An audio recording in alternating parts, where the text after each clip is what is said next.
స్నేహితులారా, మన ఆధ్యాత్మిక జ్ఞాన ప్రపంచంలోకి మరోసారి స్వాగతం. శ్రీమద్భగవద్గీతలో మొత్తం 18 అధ్యాయాలు ఉన్నాయి. ఆ 18 అధ్యాయాల్లో 700 శ్లోకాలు ఉన్నాయి. అందరూ చదవడం కాస్త కష్టమే కదా. అందుకే ఈరోజు చాలా ప్రత్యేకమైన వీడియో. ఇందులో శ్రీమద్భగవద్గీత యొక్క 18 అధ్యాయాల్లోని 700 శ్లోకాల అర్థాన్ని సరళమైన భాషలో వివరిస్తాను. దీన్ని తెలుసుకుంటే మీరు భగవద్గీత యొక్క నిజమైన భావాన్ని అర్థం చేసుకోగలరు. ఈ భగవద్గీత భావాలను తెలుసుకోవడం మీకు చాలా ముఖ్యం. వీటిని మీ జీవితంలో అమలు చేయండి. మీరు ఈ విషయాలను ఇలా విన్న తర్వాత మీ జీవితమే మారిపోతుంది.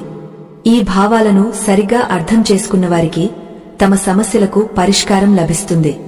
తమ జీవితంలో కోరుకున్నది అంతా సాధించగలరు.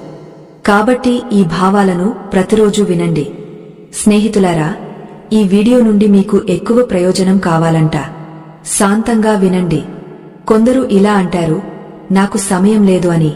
నిజానికి మీ పేరు వారి ప్రత్యేక జాబితాలో లేదు. ఎవరితో ఎప్పుడు ఎంత మాట్లాడాలి అనేది అర్థం చేసుకుంటే మీ జీవితాన్ని అర్థవంతంగా మలచుకోవచ్చు. కొన్ని మార్గాల్లో మీరు ఒంటరిగా నడవాల్సి వస్తుంది. కుటుంబం లేదు, స్నేహితులు లేదు, సహచరులు లేదు. కేవలం మీరు మరియు మీ ధైర్యం మాత్రమే మీతో వస్తాయి. ఈ కలియుగంలో ఎవరికి మంచి సలహా ఇవ్వకండి. ఎందుకంటే మీరు వారి మంచి కోసం సలహా ఇస్తే అది వారికి ఇబ్బంది కలిగిస్తుంది. ఫలితంగా వారు మీ మాటలు విని మిమ్మల్ని వదిలేస్తారు. వారికి మంచి లభించదు, మీపై ద్వేషం పెంచుకుంటారు. సత్యం కఠినమైనది కాబట్టి వారు వినడానికి సిద్ధంగా లేరు. సలహా కోరినప్పుడు మాత్రమే ఇవ్వండి. ఈ కాలంలో ప్రజలు సత్యాన్ని అర్థం చేసుకోలేరు. సరైనది ఏమిటి, తప్పు ఏమిటి అనేది వారికి తెలియదు. వారి మనసుకు నచ్చినదే సరైనదిగా భావిస్తారు. వారు మనసుకు వచ్చినట్లు చేయనివ్వండి. అప్పుడు వారు తడబడతారు. అప్పుడు సరైనది తప్పు మధ్య తేడా తెలుస్తుంది. మీరు వారి గురించి ఎందుకు ఆందోళన చెందుతారు?